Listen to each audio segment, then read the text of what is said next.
Hello படி, நான் ஸ்பீக்கே.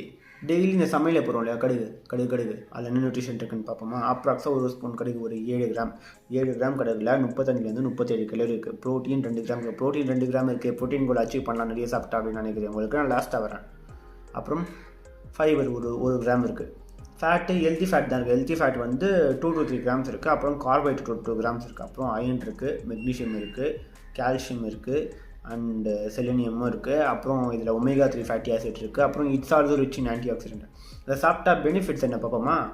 இது வந்து ஸ்கின் அண்ட் ஹேர் க்ரோத்துக்கு ஹெல்ப் பண்ணுது. அப்புறம் இந்த மெட்டபாலிசம் பூஸ்ட் பண்ணுது, டைஜஷனை இம்ப்ரூவ் பண்ணுது. Then it's good for heart health. நல்லா இருக்கே அப்படின்னும். இப்போது ப்ரோட்டீன் நிறைய இருக்குன்னு நிறைய சாப்பிடலாம் நினைக்கிறீங்களா? உங்களுக்காக இது நிறைய சாப்பிட்டிங்கன்னா இப்போ எதெல்லாம் நல்லதுன்னு அது எல்லாத்துக்குமே ஆப்பு வைக்கும். மாட்டினியோட பம்பர் கட்ட மாட்டியான்னு சொல்லிட்டு ஆப்பு வைக்க ஆரம்பிச்சிடும். நெஞ்சு எரிச்சல், வயிறு எரிச்சல், அல்சர் வரவங்களுக்கு எந்த அளவுக்கு எரியுமோ அந்த அளவுக்கு மேபி அல்சரே வர கூட வைக்கலாம்.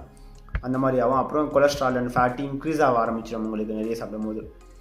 தென் டைஜஷன் ஹெல்ப் பண்ணுது இல்லையா. இப்போ என்ன ஆகும்னா நிறைய சாப்பிட்டா லூஸ் மோஷன் ஆகும், பிடுங்கிக்கிட்டே இருக்கும். ஸோ அளவாக சாப்பிடுங்க. அளவாக சாப்பிட்டா மெடிசன், அதிகமாக சாப்பிட்டா ஆப்பு. So eat healthy, live healthy, that's body mind set.